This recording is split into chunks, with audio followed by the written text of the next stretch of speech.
Hello friends, welcome to Radha's recipe. இன்றைக்கி நம்ம பார்க்க போகிறது ரெஸ்டாரண்ட் ஸ்டைலில் க்ரீன் சிக்கன் எப்படி செய்யறதுன்னு பார்க்கலாம். செய்ய ஆரம்பிக்கிறதுக்கு முன்னாடி என்னோடய சேனலை ஃபஸ்ட் டைம் பார்க்குற வியூவர்ஸாக இருந்தால் என்னோடய சேனலை சப்ஸ்கிரைப் பண்ணிக்கோங்க. சிக்கனில் போட்டு ஊற வைக்கிறதுக்கு ஒரு மசாலா ஒன்று அரைச்சிக்கலாம். ஜாரில் ஒரு கைப்பிடி அளவுக்கு புதினா, கொத்தமல்லி சேர்த்துக்கோங்க. இந்த டிஷ்ஷுக்கு காரம் பச்சை மிளகாவோட காரம் மட்டும்தான். நான் 5 பச்சை மிளகாய் நல்ல காரமான பச்சை மிளகாய் சேர்த்துக்கிறேன். நீங்கள் உங்களுடைய பச்சை மிளகாவோட காரத்துக்கு பச்சை மிளகாவை ஆட் பண்ணிக்கோங்க. இப்போ இது கூட 6 போல் முழு முந்திரி, ஒரு 4 கிராம்பு, அரை ஸ்பூன் சோம்பு, அரை எலுமிச்சம்பழ சாறை பிழிஞ்சு விட்டுக்கலாம். நல்லா புளிப்பு கொஞ்சம் இந்த டிஷ்ஷுக்கு கொஞ்சம் அதிகமாக இருக்கணும். இப்போ தான் கறி நல்லா ஃப்ளஃபியாக வெந்து வரும். இது கூட 2 ஸ்பூன் தயிர் சேர்த்துக்கோங்க.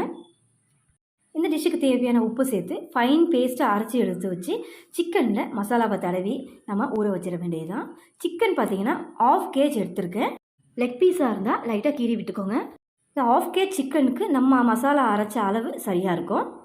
சிக்கனில் அரைச்சி வச்ச மசாலாவை சேர்த்துக்கலாம். சேர்த்து இது கூடவே இஞ்சி பூண்டு விழுது 1 ஸ்பூன் சேர்த்துக்கோங்க. நீங்கள் இந்த மசாலா கூடவே இஞ்சி பூண்டும் சேர்த்து அரைச்சி எடுத்துக்கலாம். உங்களுடைய விருப்பம் தான். நான் பேஸ்ட்டை ஆட் பண்ணுறேன். மசாலாவை நல்லா மிக்ஸ் பண்ணி விடுங்க. இந்த சிக்கனில் நல்லா இறங்கி வரணும் இந்த மசாலாவோட ஃப்ளேவர்லாம்.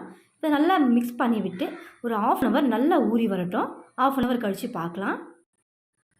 சிக்கன் நல்லா ஊறி வந்து இப்போ இதை நல்லா பொரிச்சு எடுத்துட வேண்டியது தான். நான் கடாயில் எண்ணெய் சேர்த்துருக்கேன். இதை ஒவ்வொரு பீஸுக்கெலாம் சேர்த்துக்கலாம்.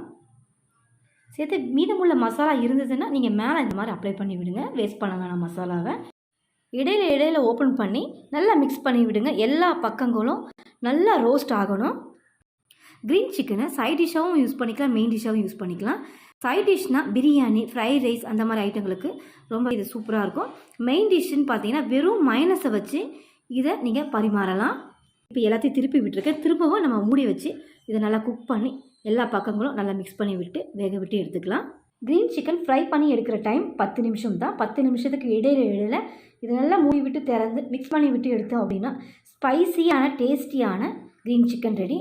இந்த ரெசிபியை நீங்களும் கண்டிப்பாக ட்ரை பண்ணி பாருங்கள். இந்த வீடியோ உங்களுக்கு பிடிச்சிருக்குன்னு நினைக்கிறேன். இந்த வீடியோ பிடிச்சிருந்ததுன்னா என்னோடய சேனலை சப்ஸ்கிரைப் பண்ணுங்கள். ரொம்பவும் பிடிச்சிருந்ததுன்னா லைக் ஷேர் பண்ணுங்கள். தேங்க்ஸ் ஃபார் வாட்சிங்.